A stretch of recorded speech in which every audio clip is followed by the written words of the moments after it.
Welcome to the Code, Deploy, Go Live podcast, episode 26. I'm Julie Turner, and I'm here with Andrew Connell. If you want to watch this episode as a video, head over to our YouTube channel. You'll find the link in our show notes.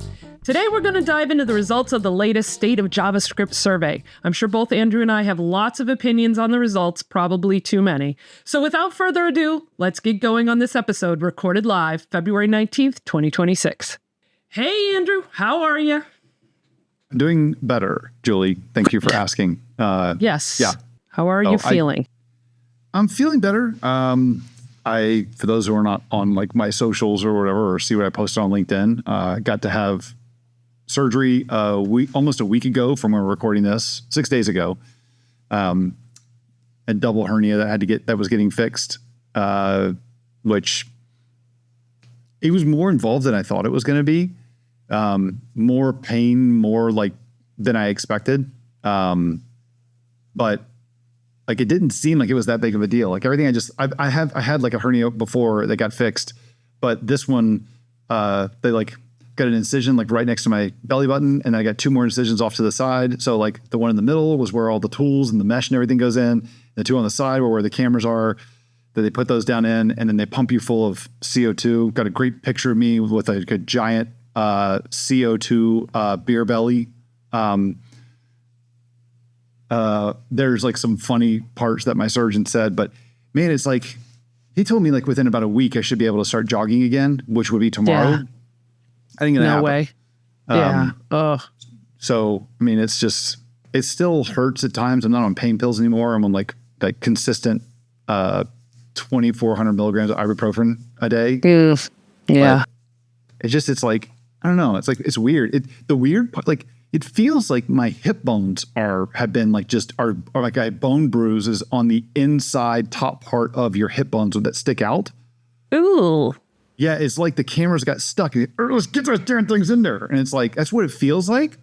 Dude, if you've ever watched surgery, which I haven't done a lot, but they move you around on there. Like, they're not gentle.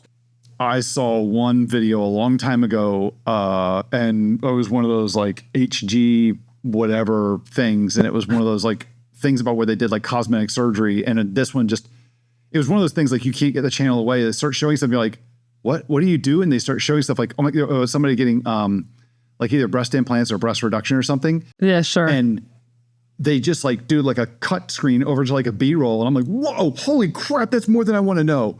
And you see them like moving stuff around. I'm like, it's like assault. So yeah, it really is. Yeah. So I'm still dealing with that. Still a little sore, still a little bit in pain. And I just wrapped up about 30 minutes ago, teaching a 2-week-long workshop on Teams app dev, and added a bunch of new stuff to it that I hadn't done in the past. Yeah, it was good. It was really good. So excellent. I've got a lot of material that I can write about and stuff now, but yeah, looking forward to, glad that's wrapped up. Got a few more like wrap up things to do with that. Finish some samples for some students to ask for some things. But yeah, how about you? Enough about me. Yeah. Well, I was sick last week and I am still lingering cough, but not like your lingering cough, just a lingering like, ugh. So anyway, I'm better though. And I go on vacation next week, ski vacation up to Stowe, Vermont. So I'm looking forward to that. Although, it's a 13-year-old. Yeah. So anyway, yeah, but no, I am looking forward to vacation, some skiing, some downhill, some cross country, some good food. So yeah, should be fun. I'm looking forward to that. Work-wise, digging deep, writing a lot of code. I've got big project going with someone where I'm building a lot of really cool stuff for mobile workforce, which is fun, and sort of learning how much I'm just better off if I eject from Teams completely. So that's, using native browser APIs really is the solution to all the problems. So doing a lot of that, and then building some reference samples using some of the AI endpoints. So that's been a lot of fun too. So lots of interesting work. Very cool. Anywho. Very cool. No. Well, I got a question for you. I know you talked about in the intro, but what are we doing today? What's the big? Yeah. I was just going to say, let's jump into it. Cool. So we've done this before in a former podcast life, as we came up with. We're going to go over the 2025 State of JavaScript survey. And although there's a lot in here in the survey results that won't necessarily be relevant to everyone, I definitely have sections of it that I'm like, that's cool, but it's not stuff that I focus on because I don't use that technology in my life, I still think that this survey, taking it and reviewing the results, is kind of really tantamount to keeping on top of what's going on in the ecosystem in general. Like just in understanding what new functions and methodology of the language are coming out, let alone libraries and and tools and learning spaces and all the other things that it goes into. So, sorry, go ahead. You have that look about you that says you want to say something. Well, I was going to say something, and then you started to and then I thought you were about to keep going. And I was like, oh wait, I'm going to let you finish. So I was going to ask you before we start getting into the nuts and bolts of this thing, what do you like? What is the big thing that you like about this? Not just doing the survey, but what do you like about going through the and about the JavaScript one? I think is big, but about all of the ones that this group does between they do state of HTML, state of JavaScript. I think they have state of React, state of CSS. Yeah. Yeah. So what is one of the things you love about this? First of all, their user experience is amazing. Oh, right. Yeah. Not for nothing, but taking the survey, it's a website, obviously, right? A survey website, and they do just such a good job with the user experience of that survey. So as you're taking the survey and you're trying to answer questions, if you say respond, I've never heard of that thing or whatever, it generates for you a reference list at the end that it will email to you so that you can review all of the things that you marked, that either you manually marked that you want to review it or that you answered that you didn't know much about it. It will automatically, and you can turn this on or off, give you this reference list. And I don't know, for me, that's like gold. Especially when you're talking about the features of the language. So there's a whole section, one of the first sections is features of the language. And it goes through recently released features, I would say in general, of the language in the last X number of years, I would say. And, some of those, many of them I've heard of, many of them I haven't. And for the ones that I haven't, or if I haven't used them, if it resonates with me at that point when I read about it, oh, what is this? And then you can, hover over a little bubble that tells you a little bit more about it. You're like, oh, this might be interesting. This might be something that I could use. I'd like to know more about that and add it to my sort of read about it later type of list. And I think that's huge. More than that, the results, it's just so deep. It's multifaceted, you really have to, we're going to talk through it verbally, but you really have to see the results. And we'll of course have a link in the show notes, but you really got to see the results to understand how deep this data goes. So. Yeah, I agree with you. The experience is really good. I like that bookmarking feature too. And I like the way that they ask the questions. It really resonates to me. So being able to say I like how first of all, I really like how they presented it this year. Same data from previous, or same data collected from previous years. But I like how you have an experience metric where it's I've used it, I've heard of it, I've never used it, whatever. And then on the sentiment side, it's I've positive sentiment, neutral sentiment, or negative sentiment. And so it's cool to kind of combine those yes, I've used it, I will never use it again kind of a question thing. So yes, I like how they do that. That gives me I like when I go to buy something and I'm looking at reviews, I like to look at the reviews, not just the positive reviews, but I really like to look at the negative reviews to find out, is the stuff that you really don't like about it, is that important to me? So is that something I should pay attention to, or it's irrelevant to me so I can just discard this? So that's one thing I really like about it. Although I think you have to be a little careful, and we'll dive into it, but some of the times things will have a lot of negative sentiment, but it's also because it's also the most widely used. So you have to be a little careful about how you read those, right? Like, disagreement there. No disagreement there. The one that the other thing that I really like about going through this, specifically this one and the React one, is I like going through the results, not answering it, but I like going, I do answer, I participate, but I like going through the results of this one and the React one because I like to see what am I interested in, what do I like, and how does that match with everybody else, or what do I not like that the majority of people that are answering this do like, which gives me a little bit of an indicator of, I mean, you got to have some humility in everything and kind of question yourself. So it's like, I don't like it, but everybody else does. Like, why?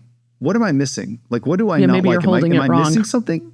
And maybe I'm justified in not liking it. Maybe it's just not my cup of tea. But sometimes it makes me take a second guess, like going, wait a minute, what am I missing here? So that's one. And then also to learn and see when something is growing, like, what should I pay attention to here? How should I measure? Is this something that I should pay attention to, that I should maybe be interested in? I remember when Vite first started showing up and watched it just start skyrocketing. I'm like, okay, that's an alternative to Webpack. I don't dislike Webpack, but why does everybody like this thing?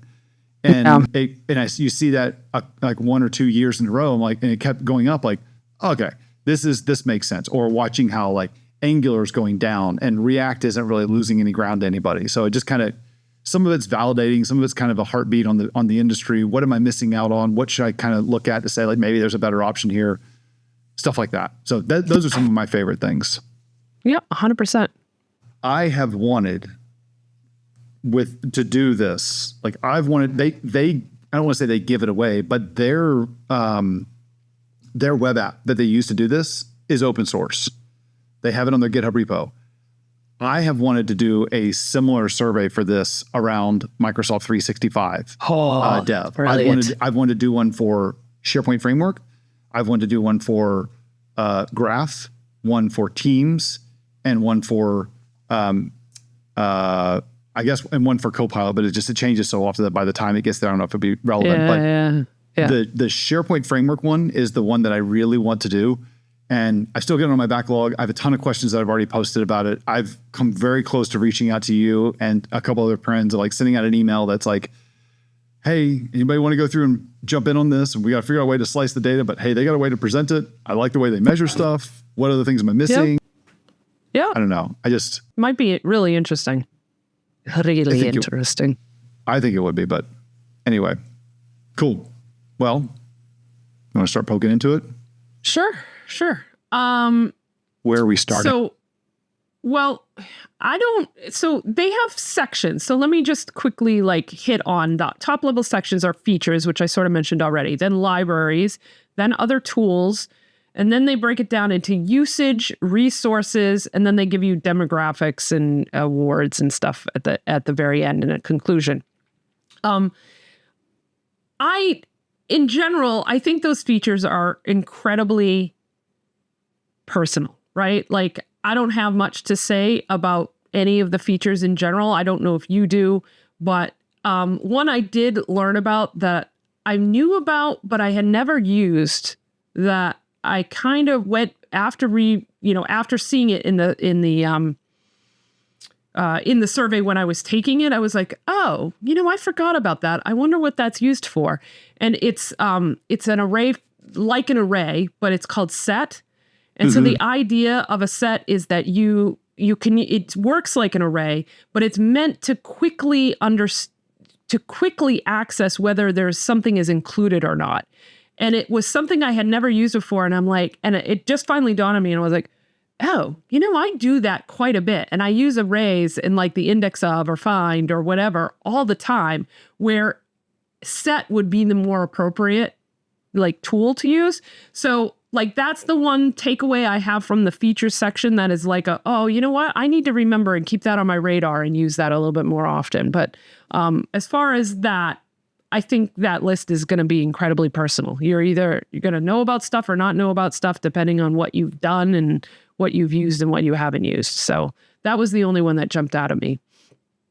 I'm I'm scrolling through it to see if there's anything in here that really jumped out at me. This one section to me is kind of, for the JavaScript one, is kind of lame to me. I'm like, I don't know. I don't jump at the different, like, a language feature so much. Well, I think, I write a lot of code, production code. So I think there's shortcuts or things that, have come out that can make my life easier while developing at that level that is probably not as relevant to everybody else. And so, maybe that's the difference there. Like I said, it's, the libraries section, I think, is the section where most of the interesting meat is, but yeah, I agree. This is where I sort of get where I'm gonna. Yeah, this is where libraries and other tools is where I get interested.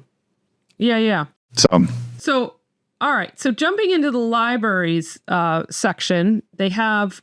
So I'll just quickly outline what we have in here. We have libraries, experience, and sentiment.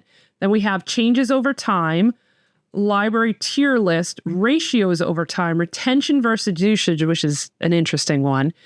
Front-end frameworks, meta frameworks, back-end frameworks, testing, and build tools. So that's the section, subsections, in libraries. So from the experiences and sentiment section, right up at the top here, I took their chart, because the one that's at the top is Webpack, and I ranked it by sentiment. And yeah, man, people don't like Webpack. They do not. I'm sorry, where are you? I'm trying to stay with you. So you can group by, so under libraries, experiences. Oh, sorry. Yeah. What are you asking me? Yeah. So I was going to ask you, where are you in the table of contents? Just try if somebody else was listening and following. Library experiences and sentiment. And then right at the top is the first chart that is, the experiences of all the libraries in the sentiment. So, and then there's a group by experience or sentiment. And it defaults to experience. And so they have used it and had a positive sentiment, or used it and had a negative sentiment, and it's sorted in the sentiment order. So things with higher negative sentiment are towards the top, and Webpack is right at the top. And I use Webpack or have used Webpack, and I think part of that is being, part of it is pushed into it because of SharePoint Framework. It's what it uses, so whatever. And it was the de facto standard when I had a choice. So before SharePoint Framework, it was sort of the only thing to use. So it was the thing we used. I didn't feel all that negative about it. I think this is maybe, the negativity is maybe coming from people who are trying to utilize it in more, have it be more flexible than we end up needing it to be in our ecosystem, if that makes sense. So it was just interesting how negative the sentiment for Webpack is to me. It is. Like you were saying earlier, this is for those of you who are listening to this, it would definitely help to kind of make a mental note and maybe even come back and listen to the podcast as we're kind of walking through this, because seeing this does help. And I know that a lot of people listen to it. I know a lot of people also watch the show, but I don't want to just sit there and, it's on both things. And we're not showing the video of it, of us scrolling through this thing. So visualize it like this.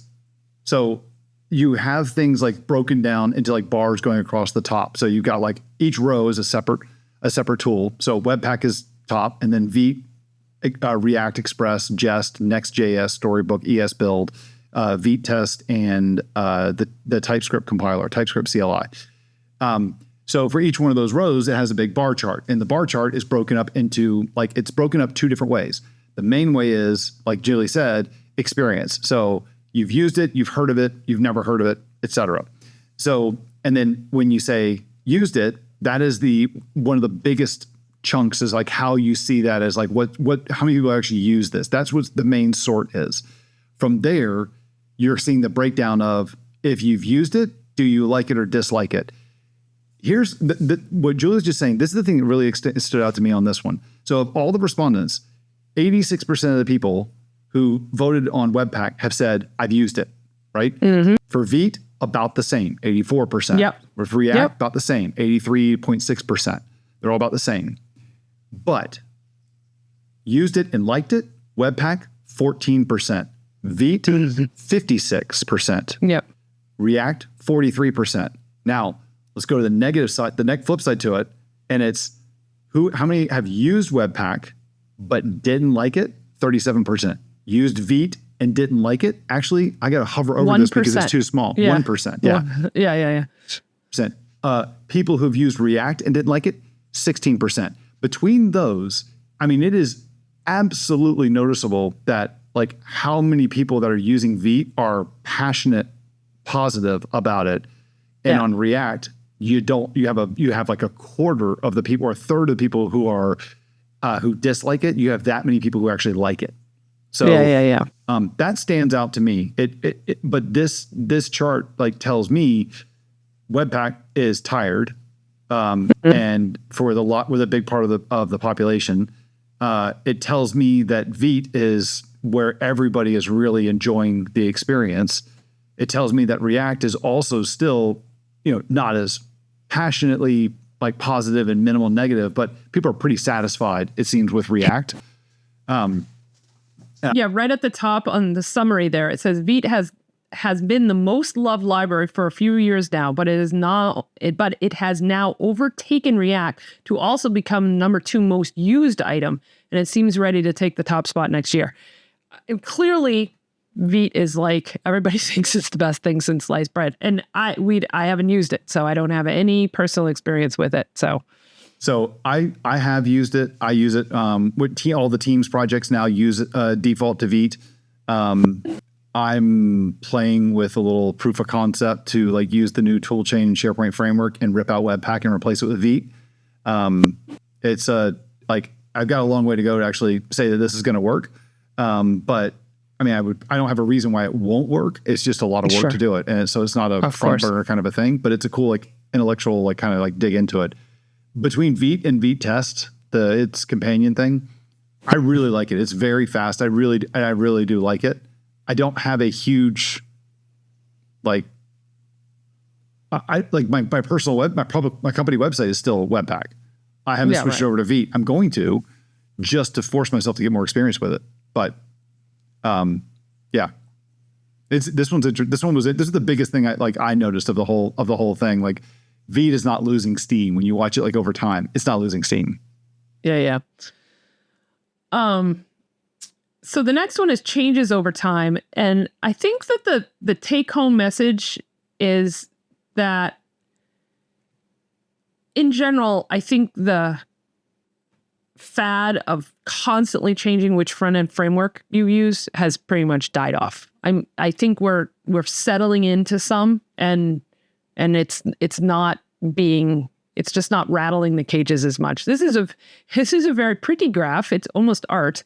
I don't even know how to explain it particularly, but it's in this like quadrant thing of used, not used, positive, negative, and so it looks like all this like lines that go everywhere. But the take home message is all the green ones are rising in popularity and all the purple ones are falling in popularity.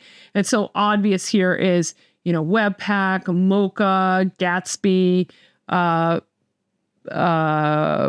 and something called TSC CLI. I don't know that one TypeScript particularly. Yeah.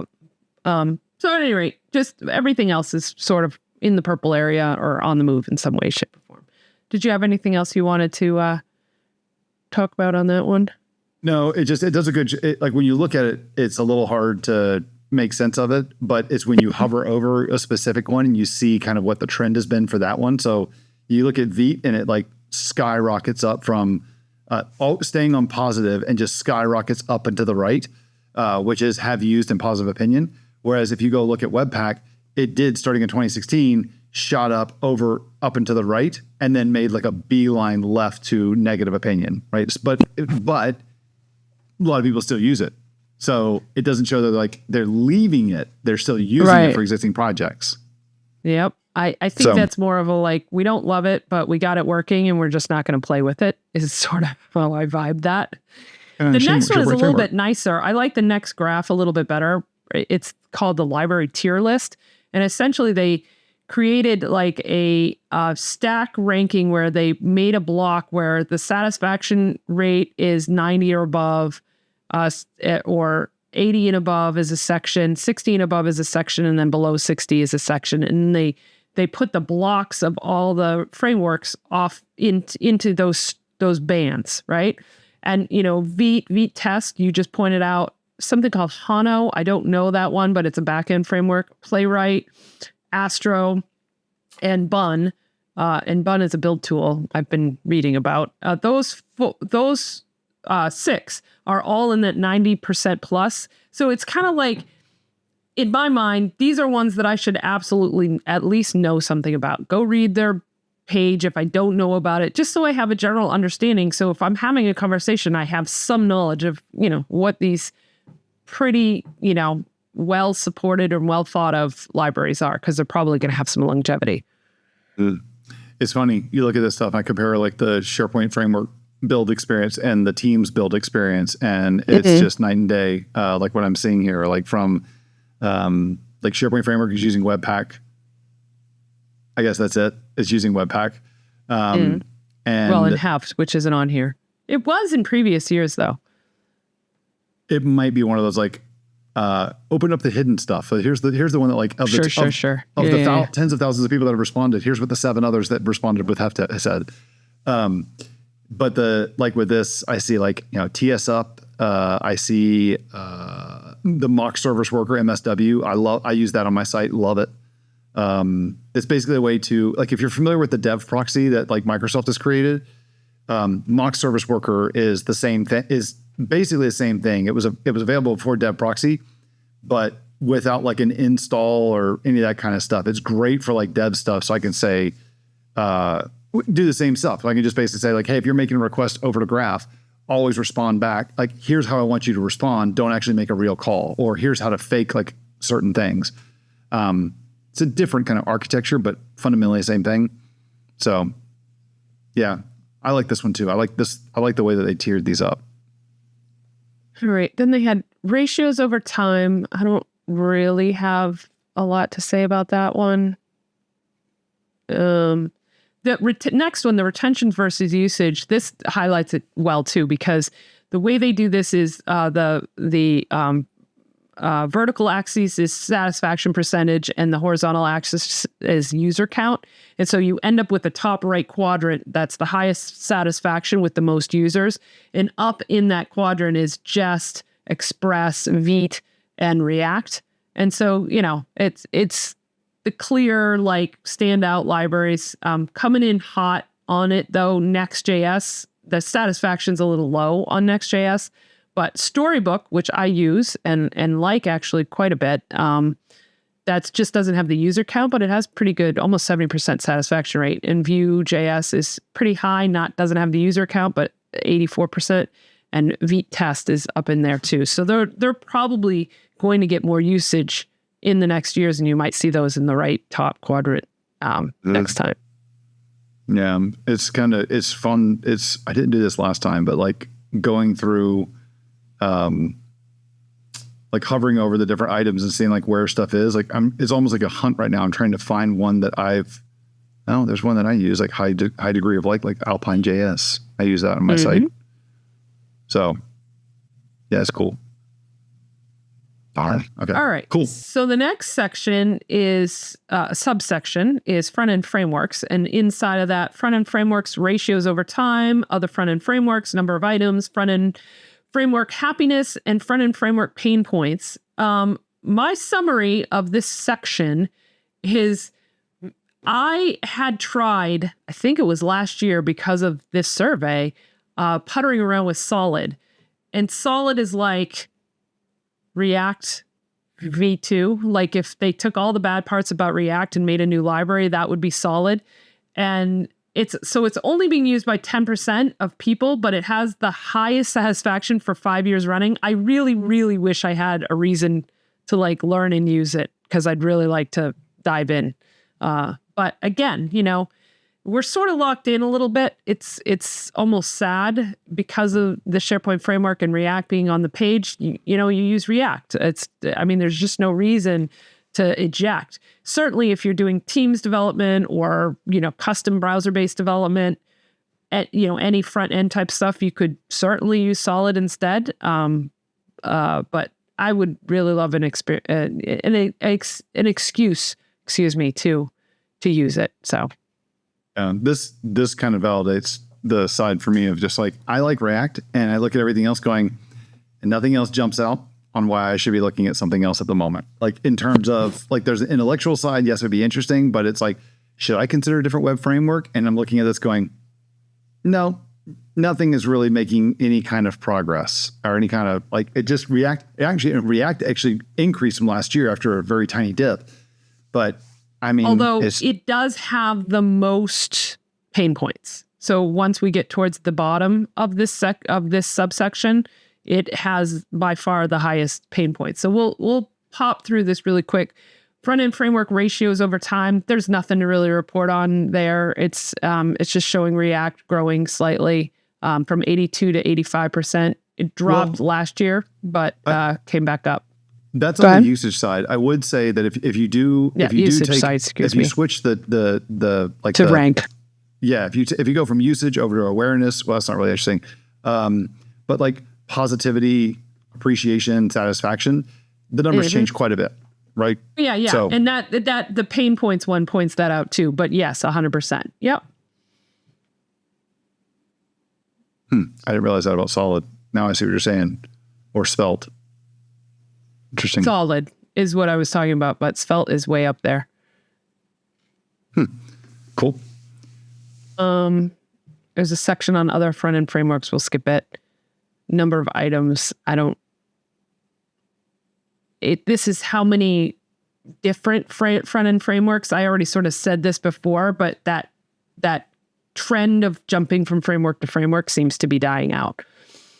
The average respondent has only used 2.6 different front-end frameworks over their career, showing that the image of the burned out web developer jumping from framework to framework on a monthly basis isn't quite accurate anymore. Yeah, that's fair. Interesting. The next one is front-end framework happiness.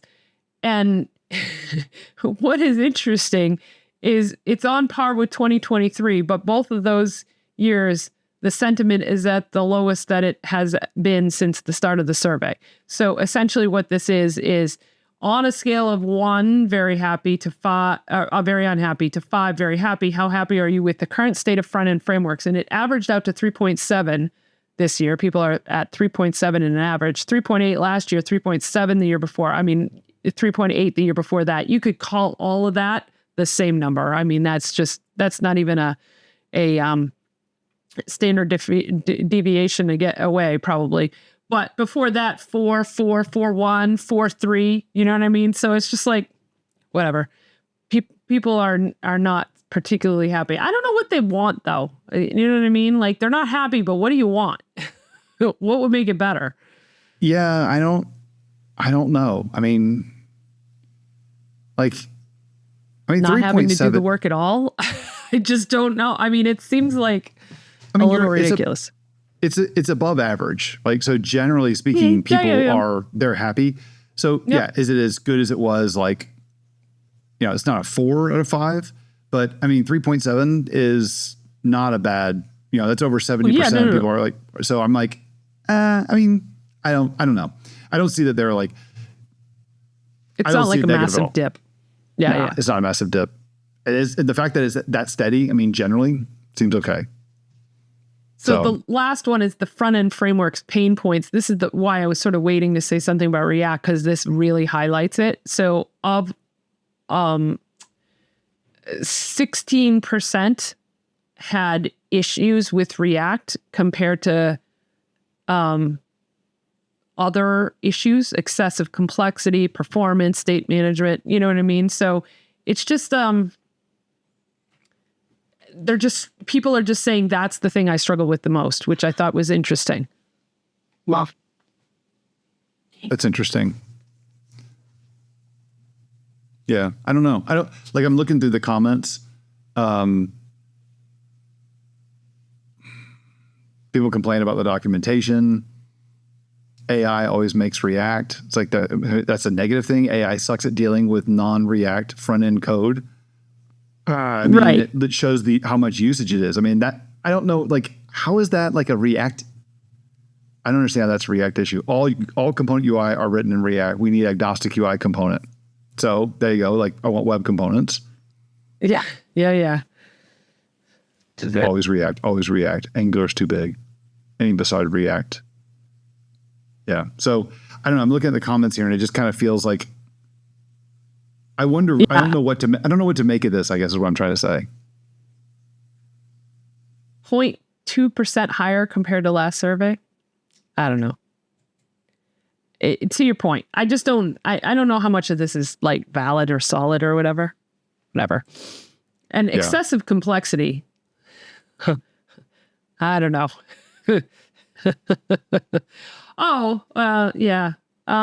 Somebody put 80% of the projects that employ a framework can be done with regular JS without issues. They're good only for complicated and super interactive web apps. Sure.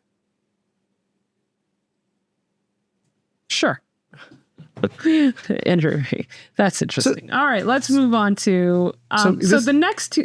Sorry, go ahead. I was going to say, like, some of these comments it's confusing to me because this is what makes me not really sure what to make of this. So somebody voted as saying Angular issue and a React issue with excessive complexity, but it says Angular is too complicated compared to React. Like, how is that a React issue? That was an Angular issue. Yes, I don't know. So like that, I don't know what to make this. I'm kind of dismissing this a little bit because I don't really know what to think of this. Yeah, that's fair. So I don't know. I'm not dismissing it. I'm not putting much stock in this. Yeah, no, that's fair. The next section or next two sections are ones that I do not have much thoughts on because I don't use them because I don't have a reason to use them. So the next section is meta frameworks. So that would be like Next.js, Astro, things like that. And the section after that is backend frameworks. Did you want to dive into anything in the meta frameworks section that you wanted to point out?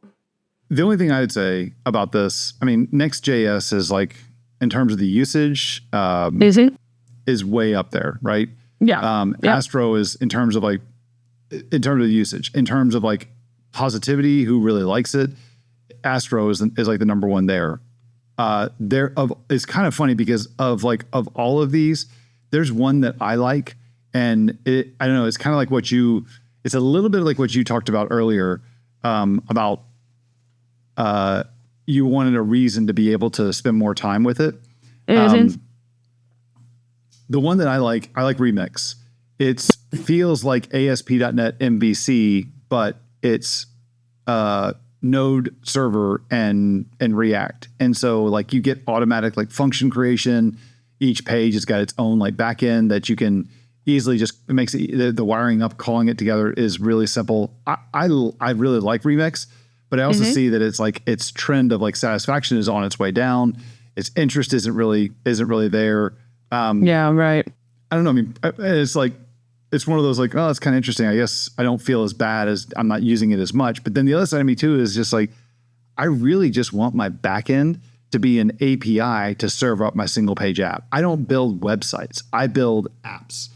And so with the fact that I'm building an app, I don't need like too much server side stuff to render out the page. I want an app that's going to do this. I'm going to build my React app. And so all I really need on the back end is just give me an API of some site. Yeah. And that's exactly where I land as well, which is why I've never had any real need for a meta framework. Like I know people that have used Next.js, but the only thing that's a little funny there is the great fall of Gatsby. I put it on satisfaction and it went from 88% in 2019 down to 21% in 2023. It is just a little funny to see it go poof like that. It's like fall on its face. Yeah, compared to everything else that's pretty stable. And it's got the same color, almost the same color as Remix. Yes, so it does. I looked at that at first and I was like, wow, Remix is falling off a cliff. Oh, thank God that's not Remix. Okay, I don't feel that bad. That's a pink versus a red. I'm gonna say. So that's more of a fuchsia, and maybe a nice salmon. I think that's what we'll go with. There we go. Yeah, we'll go with Stefan, feel free to correct me. Oh, frick. I just unleashed the beast that. Because now I'm going to get friggin' like OCHR color things. And it was, no, I don't need to know that. Don't need to know that, Stefan. Don't need to reply on that one. I'll step out of that one. Yeah. Okay. Other number of items. The number of items section of this one is respondents haven't used that many different meta frameworks, which is to be expected in a category still dominated by just one or two. So yeah. So again, that usage is really just everybody picks one and they sort of stick with it. Happiness is blah, blah, blah. Pain points, blah, blah, blah. We'll skip those. All right. Backend frameworks. Again, not a lot to say about this. I don't use a backend framework. Haven't had any need. Like you just sort of articulated, I tend to use build an API. So I'm, that's where I'm at. So I don't know if you have anything you want to add or discuss here.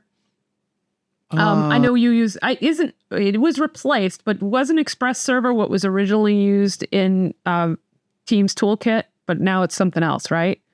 It's actually still Is it still Express? Yeah, so it's a wrapper. It's a wrapper, but it basically is. It's based on Express. So it's like they have an Express wrapper they put around. They have a wrapper they put around Express, so you can still access it.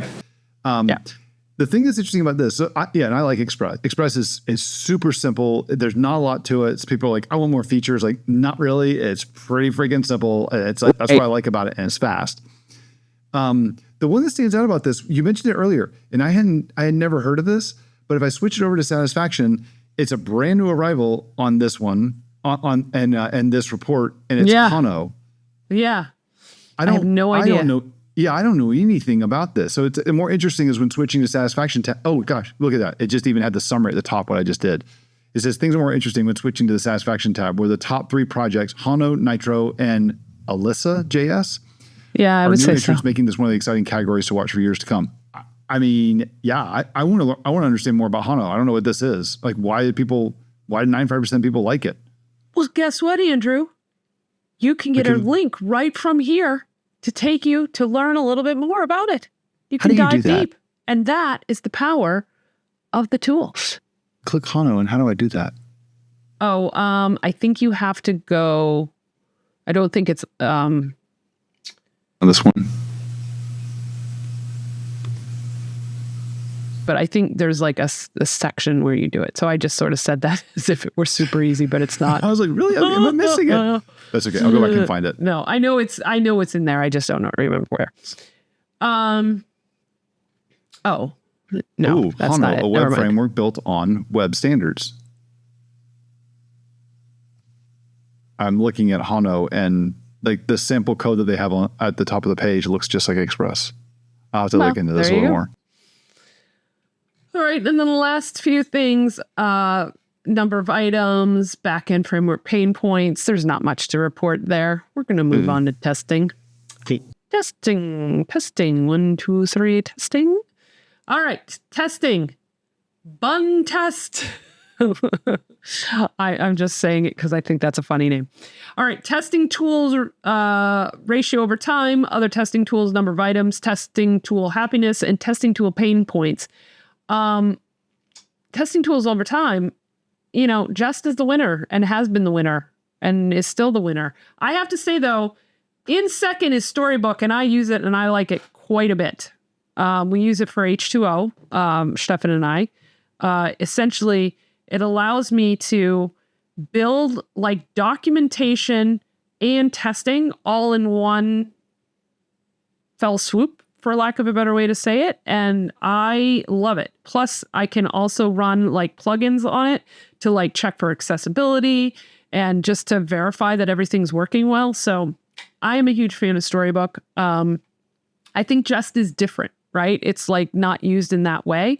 So, I think Storybook has a lot of other features that are maybe useful in certain scenarios, like, with a UX library, like what I'm building with H2O, where Jest wouldn't be the right answer for that. I think Jest is more about testing the UX of your front end solution, right? So it's a little bit different. But I will say this, if I test everything in Storybook, then I don't have to test it again at in the UX. Yeah. So there is that. Like, I like Jest. It's funny when I switch to the satisfaction tab for this and I highlight Jest, it's kind of fallen off a cliff. It has a little bit in the last couple of years. I mean, it's gone from being up in the 90% of the positive satisfaction going back to 2017. And it started its decline in 2021, it looks like. And then from there, it's like down to 65%. Now, I would point out Vitest came out in 2022. Okay, so what I was going to say, and that's where I was just about to go with this, is that Vitest, the more I like Vite, the more I'm interested in trying out Vitest and why I would want to start using it, how much faster it is.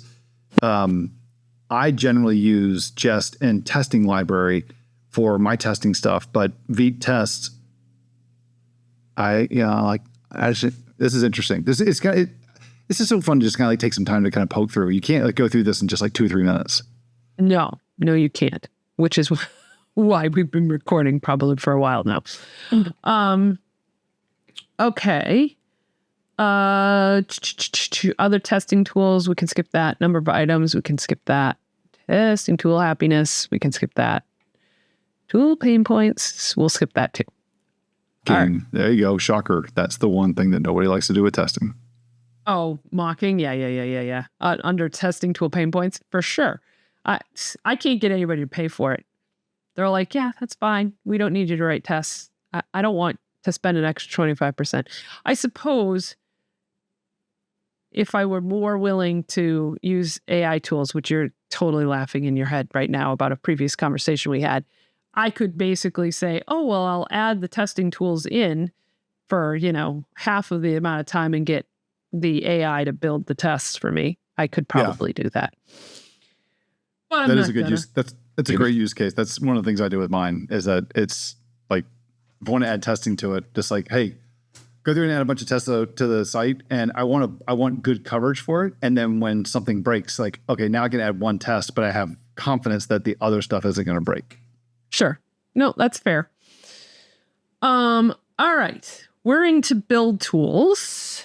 So we sort of already, released the hounds on this one. Webpack is dying. That's pretty... they have a highlight at the top here where they're highlighting Rolldown, which is by the Vite team. So interesting. It's a Rust-based bundler, apparently. But interesting. Rollup is been making the roll up rounds. It has been rising for quite a long time. It's been around for quite a long time. So that's interesting. The one, well, this is build tools. So it's like a lot of these tools don't overlap each other in functionality. So that's, another point here, but whatever. Anyway, closing in on Webpack. Webpack sort of just staying steady. I think it will probably go down in usage, to your point, once people make the switch. I think it's just a long haul to change your build pipeline for whatever project you're building. And I think that's why it hasn't taken off that fast. Do you have anything else you want to add? A little bit of I'm on-demand learning right now. So I love that about you. So I saw Rolldown and I'm like, what the hell's Rolldown? And he goes, Rolldown's built by the Vite team. I'm like, wait a minute. Like, so when you build, so for those of you who don't know this, when you work with Webpack and you want to build plugins for Webpack, which is a way of doing like reusable kind of stuff, you build plugins for Webpack. There's JavaScript stuff. Vite has uses for its plugin model. It's in the past my understanding was it used Rollup for its plugin. So if I wanted to go through and wanted to build, like if I want to go through and do the same kind of thing I do in Webpack and I have a plugin, then I would go build a Rollup plugin. And so then when I see Rolldown, I'm like, what the hell is Rolldown? And then also not only what the hell is Rolldown, but like, wait a minute, why is the Vite team building Rolldown when they are using Rollup? Here's the big thing I just learned about it. So Rollup is done in JavaScript. Rolldown is done in Rust. They do the same thing. Rolldown is compatible with most of the existing plugins, and it is 10 to 30% faster than Rollup in benchmarks because it's built in Rust, native Rust, and parallel processing. So Vite plus Rolldown could be like blazing freaking fast. Yeah. Interesting point. Yeah, so I didn't know that. So that's now I've got like, I want to learn more about that. But then of course, like, I don't know Rust, and not that I don't want to. Not that I want to not learn it. Well, because you'd have to if you want to build a new tool, I suppose. If I'm building, like if I'm working on trying to, like as a proof of concept, like, hey, let's go through a thought experiment to replace the SharePoint Framework toolchain with Vite, then I'm going to need a couple plugins to be able to replace some of the plugins we have with Webpack to do that over with Vite, and which means I'm building like web Rollup plugins. But then I see Rolldown plugins. I'm like, they're going to be even faster. Well, I'd probably want to do them as Rolldown plugins. Now I'm like, well, wait a minute. So then my brain's like, can I just do them as Rollup plugins and then go over to Claude Code and say, can you do this as a Rolldown plugin in Rust so I don't have to do it? I'm like, please build that out for me. So here's your issue. Go file a PR. So, okay, cool, interesting. Other build tools, the number of items, build tool happiness, pretty high actually. In the about the same as 50%. React or web frameworks, Yeah. Build tool pain points. Ooh, what's this? Configuration. Oh, well, yeah. Duh. That is, it takes effort, people. It takes effort. That's funny. All right. Other tools. All right. So this is like libraries. You know what's interesting to me? Oh, wait. There's show all 11 hidden. It's still not on here. So I thought Moment.js was like abandoned and you were supposed to use Luxon as a replacement. So I had switched over to Luxon. But yet Moment is still on here. Unless it's not the same thing, but I would have... Oh, there it is. It's number 9. Julie, try reading the screen. Okay, never mind. So, but I thought Moment was deprecated like literally 3 or 4 years ago. So I'm just confused about that. Like people are still just using it, even though it's like nobody's supporting it. I don't know. Maybe somebody picked it back up and that's why. And I just didn't hear the news, which could be the case. Well, I mean, it's also like there's 3 of the 10 are date time utility libraries. Well, duh, because it's the hardest friggin' thing to do. So, it's so hard. It's the only time unless it's really simple date manipulation, like, stringifying it or maybe adding or subtracting some days or whatever, I am abso-freaking-lutely diving into a library to help me do it. Now, I like Luxon a lot. I use it in 2 or 3 big projects. So I'm absolutely a fan of Luxon, but wow. Anyway, I just didn't know. This is an interesting... I guess it's still supported. So this... Wait, no. I'm on Moment.js's page. Considering using Moment in your project, there may be better off modern alternatives. So they're going to point you away from it. I was right. Okay, this is why I didn't do it. They're like, yeah, we're not keeping this up to date. So that's why I switched to Luxon. Oh, see that little... All right, I knew you could get to these things. See that little bubble? When you click on the bubble, it gives you a pop-up, and then it says what it is, a library for working with dates and times in JavaScript, and a link to the homepage and a link to NPM. Oh. I Okay, knew there now I was a see. way. I was like, God, I know there's a way. All right. Oh my gosh. So yeah, this section is interesting. It's all the other tools between I don't know. Some of these are interesting. Some of these are solid meh. Wow. VS Code for text editors. Talk about domination. Oh, Hey. yeah. Did you go down to that section? Yeah, I'm just jumping around right now because I know we've been going long, and I don't want I don't know how much I don't know how much detail we want to go into No, we were going to fly here. through the rest. I just wanted to point out right below, if we're in other tools, and right below that top library section, there's a little call out thing. And it's by a guy named Adam Argyle, who I know of because of Stefan. He's the co-host of the CSS podcast. At any rate, his pick for 2025 is a tool called Observable Framework. And since I had heard of him, I'm like, oh, I wonder what that is. And I clicked on it. That's some freaking cool tech. Really? Worth looking at. It's essentially like a framework for building dashboards. And it's a static website, but you can have multiple different data sources for the different points that can be written in different languages. It's cray, but really cool looking. I read the whole getting started section and I'm like, oh my God, this is pretty amazing. So if you need to build a dashboard with any kind of graphing or charting or visualizations, mapping, that kind of stuff, it supports all different kinds of data types and languages. So it's crazy cool. I don't want to go too much detail, but worth taking a quick look at if you're interested in dashboards or building dashboards for your organization. That might be a very cool tool to look at. That's interesting.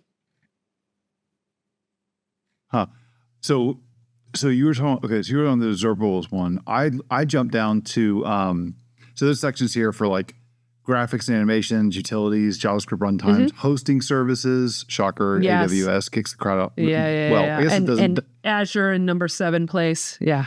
Yeah, down at 21%. The one that I was interested in, well, Google Cloud is a lot lower than I thought it would be. The one that I was interested in, where is it? AI tools. Mm-hmm. So this one, I wonder how useful this chart is because things change so fast in this space. Agree. When I saw this chart, I was like, I bet this is changing. If they redid this survey today, this would be an entirely different graph. That's what that's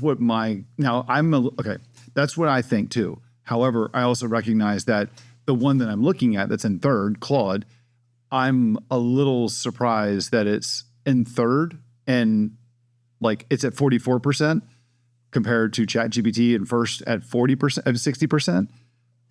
But Claude behind GitHub Copilot, I'm you said. I'm not surprised by that because that's a gimme. If you're in Visual Studio Code, GitHub Copilot is there. Yeah. You know what I mean? And for a lot of people, it's maybe included with their organization's, subscriptions or whatever. So I think that does not surprise me that it's so high. What you might want to pay attention to, though, is the little bar with the diagonals. It's 22% higher than the last survey. That's something. And ChatGPT is down 8%. Do you know what I'm saying? So this is indicating stuff is on the run. And from that same point of view, Cursor, which is in 5th below Gemini, is at 26%, but it is gone up 15% since the last survey. So it's an interesting trend that you can kind of see. Not only that, I don't think this is not what I'm thinking it is then. Okay, so this is what chatbot are you using? This isn't coding assistant, and it's a little weird to say this because Cursor, It yes, I says, think it which of is. these AI tools do you regularly use to help you write code? I find it interesting though. So, okay, GitHub Copilot, I guess, you're right. The thing I find interesting about this though is that I don't see like Cursor's on there. Windsurf is not on there, but Windsurf was like, well, where is it on the other hidden 11? Is it on there? Windsurf was way down there at 13. That's surprising based on what they raised. So, okay, here's what I was referring to that I thought was a little interesting. OpenAI Codex, that's the equivalent to what Claude Code is, not ChatGPT. So, and then when you look over at, I don't know, the open code, okay, that's got a lot more popularity too. It just got, how do I say this, neutered a little bit by Anthropic in the last 24 hours. But I don't know. I don't know what to think of this because this is a confusing one where this chart doesn't make sense to me. There's a lot of stuff here that's surprising that it's high, that things are higher than others. And I don't know. I mean, it's fair. I mean, it's a fair. I think it would change if this survey was taken this month versus 3 months ago or 4 months ago. But also, I don't think people are as on the pulse of things as, you know what I mean? I think people in general are slower to change than maybe fast adopters. So, which you are one of. So we're gonna one person wrote a nicely comment. Say that. I think there's one comment that somebody wrote. It's like, I hate AI. I can't wait for our industry to move on. I'm like, yeah, okay, buddy. I wouldn't hold your breath. Yeah. I'm waiting for the bubble to pop too, but just to be more rational. Yeah, there's a financial bubble, and then there's whether or not AI will be around. I think they're two different conversations. Completely agree with that. All right. Yeah. All right. So interesting. Anything else? I don't think I had anything else really to highlight. So yeah, I think that pretty much sums it up. Wait. We got. What else do you have to say? Oh, okay. Well, yeah, got to call it out. SharePoint Framework people, I know you're going to be shocked by this. Mono repo tools. Which one do you regularly use? Is it me or is Rush on here? Yes, it is, but it's way down at 10 for the Rush stack. We know that that's what we're using now with the SharePoint Framework. Most people aren't even using them, or I guess almost most people aren't even using them. I do find it's kind of interesting that the big mono repo tool that people are using is P and PM. I thought that was interesting too. I was like, yeah, I didn't see that coming. Yeah, I found that interesting, which is also kind of interesting because like Rush Stack leverages P and PM as part of its mono repo like setup. Like you have to use P and PM to do like your builds and stuff when you're doing like have to plug. Well, if you're using Rush Stack, you're using P and PM to do your builds. So it's more of like I'm a little confused on what the relationship is. I started creating a library of Heft plugins and built it as a mono repo only. And I used Rush Stack to do that because I was like, I have to, even though there's not many people that use it, if I'm a SharePoint Framework person, I should get more familiar with their tooling just to better understand it, to better see how I can exploit it and building stuff for Heft. So I had a hard time setting it up. Claude gave me a big hand in getting it all set up there, but I still am using a lot of like P and PM for it. I don't care to like go through and learn to standing up a mono repo is not something I feel like I need to have under my belt. Feeling you deeply. Do not care. Part of the do not care club. If you know the reference. As Jeff Bezos says, knowing how to stand up a mono repo does not make my beer taste any better. So I'm not about to go through and spend the time with that. But okay. It does force you to use like P and PM. So I'm using Rush Stack to go through and to build out this like library of Heft plugins that I'm looking forward to sharing soon, hopefully soon. But yeah, anyway, interesting stuff, but I don't know. This is the tired part of the survey when it gets right down to the end. Yeah. No, I hear you. And I don't think there's really much else that we would want to. I mean, there's a usage section where they're just talking about like, how JavaScript versus TypeScript, compiled code, build steps, JavaScript happiness in general. I mean, whatever, kind of thing. And then there's resources, which is like, courses and training material. Sorry, Andrew is not on here, but he could be someday. But, things like that, newsletters, podcasts, we're not on there, but we could be. You could write us in. Video creators, people, etc. So that's the whole section. Demographics. I mean, most respondents from the US, but not by 2x, and then Germany next, kind of thing. I am very old for having taken this survey. I'm also old for having a number of experiences. I'm off the little chart. I feel a little bad about that. Gender, 6% women, kind of painful. So yeah, all the things, right? Diversity here, race and ethnicity. It's mostly white, 70% white. All the things. So yeah, I think that's it. Most of the things that stood out. Oh, should we click the button? Oh, there's an awards section. And if you click the button, it tells you things that stood out this year. Most adopted technology, awarded to the technology with the largest year-over-year usage progression, Vitest. Runner-up, Playwright. Runner-up to that, TurboPack. Oh, this is interesting. All right, highest satisfaction, we knew that, Vite. With a runner-up of Vitest and then Hono. Highest interest, Vitest. With a runner-up of Rolldown and Playwright. Most write-ins for F and M. Yeah, I know you like that one. I tried it a little bit. I have it on my other machine. My travel machine has FNM. It's fine. It's good. It's very similar. And then most commented library, Next.js, with Webpack and React behind that. And gee, I wonder why. Yeah, passionate. All right. All right. I think that summarizes it. Did you have anything else you wanted to add? Should we do some picks? I've got a few things here I want to go look at. I want to look at that observables or the observable framework. I'm curious about that. I'm curious about Hono. I'm curious about the roll down stuff. I do want to learn. I do want to learn Rust. That's like a language I want to learn. I don't know. But I probably never. I probably won't. But I would like to learn. I'd like to learn it, but I probably won't. Like I like to learn Python. Yeah. I've got my Python book. Oh, it's not on here. It's over my. Oh yeah, it is. I've got my practical Python by my friend. Python. Here's the thing about Python. I mean, this is an old language. It's been around for a while. I, at one point, have written Python, but God, it's been so long, I don't know that I could even remember how to get going. Well, but Python tends to be used by data scientist, engineer type people, which is great.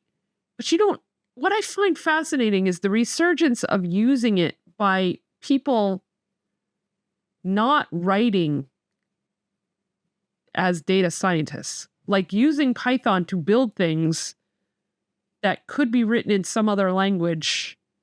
Why are they doing it? Kind of thing. Yeah. I find that fascinating. I don't understand the thought. I'm not saying I know that I'm right and there's something wrong with it. I just am confused by it, right? Like I'm like, I don't understand why Python is now all of a sudden, if you're going to build anything with AI, you have to build it with Python. I don't understand that. Especially if you're building like the orchestrator or whatever. If you're building an LLM, I don't know, whatever. I don't know that much deeply about it, but I wonder, like I've wondered the same thing. Like, why is it that, when they build the new SDK, it's like, hey, Node.js and .NET, or like Microsoft side, Node.js and .NET or TypeScript, .NET and Python. Like, what's with this? I think it's just people who are so like ingrained in a lot of the AI stuff, which a lot of the data scientist people, that's what they know. And so it's like, hey, we're going to give you a tool to be able to play with. Yeah, I think you're right. But I just know I heard a story of a consultancy that's building solutions for people, AI solutions for people, and they're hiring Python developers. And I'm like, why? You don't have to write it in Python. There's no, you know what I mean? There's no onus that I understand. Maybe there is, and I just don't know about it. So if somebody knows, let me know. All right, Andrew, are you ready to do your pick, sir?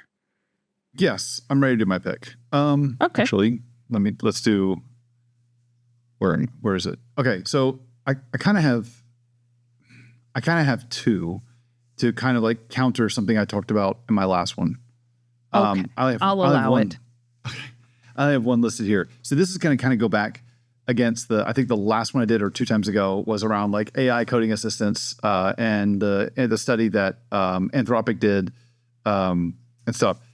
So Fortune Magazine has an article. So sorry, there's a paywall on this article, but if you copy the URL and put it in incognito browser, you can actually read it. I love that. The title of this says, thousands of CEOs just admitted that AI had no impact on employment or productivity, and it has economists resurrecting a paradox from 40 years ago. It's interesting. It's an interesting article. It's like one of those like I don't want to say thought provoking, but it just kind of debunks a little bit of like AI is taking my job, and companies not seeing the same thing.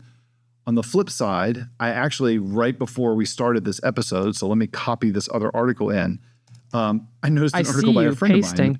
Yeah, I noticed an article by a friend of mine over in Croatia, who is one of the like main guys between something called Shift Mag, which is they also do a big conference.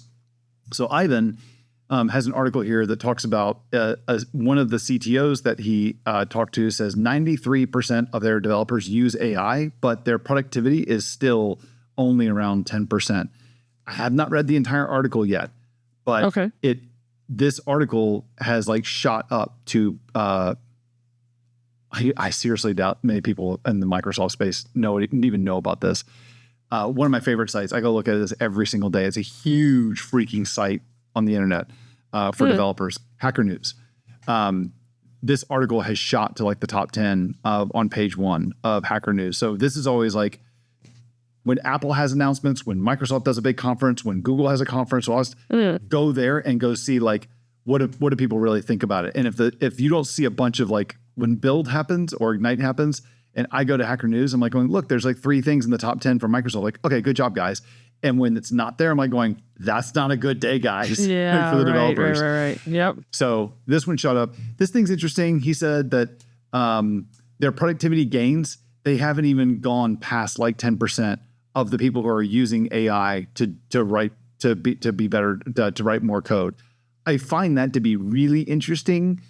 I wonder how much of it is just people like not using it well and just kind of riffing instead of like trying to like come up with plans and trying to use it more as like a teaching assistant and just like, I just think it's cool because it's doing my job for me, but it's like, you're still spending the same amount of time doing the same damn thing. Well, my sentiment on that is twofold. One, I did my first plan not too long ago, and I liked the model. I have to say, I really liked the model where I basically said, here, plan out the changes you would make to this solution based on, I think I'm done. You review it and plan out what changes you would make to it based on, quality and whatever. It came up with 12 things, 3 of which were valid, super valid. The other 9, completely wrong. Like hallucinogen wrong. Like, what are you even thinking? No, that's not right. Or that's not even the intent of that code. So your decision to change that would catastrophically break the whole thing. So I will say, I think there's an aspect of what's happening still that is, you still have to watch it like a hawk. And if you're not watching it like a hawk, you end up churning and spending just the same amount of time trying to undo the mistake that it made. Like maybe it does 4 good things and then 10 bad things, but now you churn to undo the 10 bad things and get it back to where, do you know what I mean? So you're losing your productivity and having to watch it like a hawk, come back, find out you broke something, but you didn't really realize it got broken because you're just if you're just accepting. Where I find that you get the most productivity is in the piddly formatting, copying things around, the lot where it takes a lot of like clicking and copying and intensity, but there's not a lot of brain work to it, right? Like if I have an entire JSON file and I need to remove the quotes around everything for it, I'm just using a dumb example, right? No, that's good. Like, it's a good example. Me sitting there going, or trying to write the regex to do it or whatever it is, that's going to take a lot more time than me going, hey, AI, format this file so it's properly formatted. I don't even have to say more than that. It's going to know and it's going to fix it. Right. So that would be my gut reaction as to why the productivity isn't there yet. It's not that AI can't do amazing things. I think that it just doesn't get it right enough that you end up still having a lot of churn. I think there's definitely a degree of that. I definitely think there is a degree of inexperience of people using it. And when you read the press on it, it definitely feels like I've done this where you feel like what we call one shot, where it's like, I'm just going to tell it what to do and I want to try and get it to do it. And I'm looking at it going, well, that was crap. I'm like, well, I mean, think about it. If I went through and I told somebody to go build a SharePoint framework web part and it's never done it, but it's got some resources and it comes back and I'm like, that's not very good. Like, well, what the hell did you expect? Did you not sit down and like talk through it and like plan the whole thing out?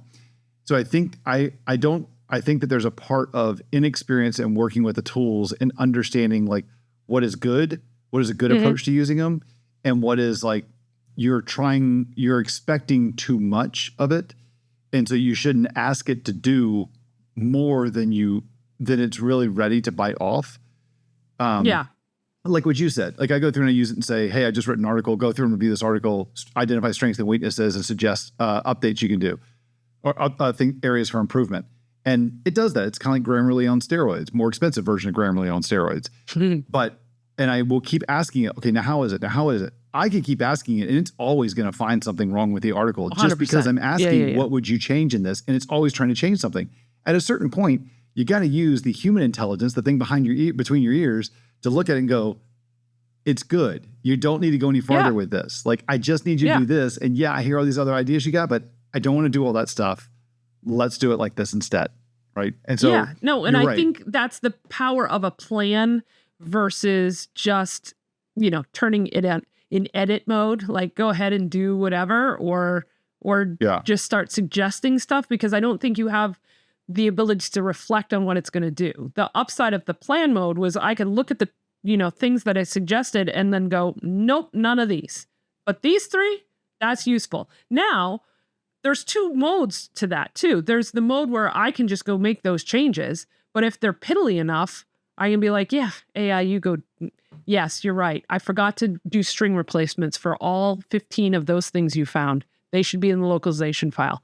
Go ahead and do that. I don't need to do that. That's piddly work that I will save time by asking it to do that. And I will, not only will I save time, but I'll save my sanity, right? Because that's just, it's painful work. Like it's job satisfaction numbing work, right? If I'm going to spend all my time going to find localization strings, I'm not going to be very happy. But if it's like, oh, you really should refactor this for whatever, I'm like, oh, yeah, okay, I see what you're saying. That would make sense. Let me get on that.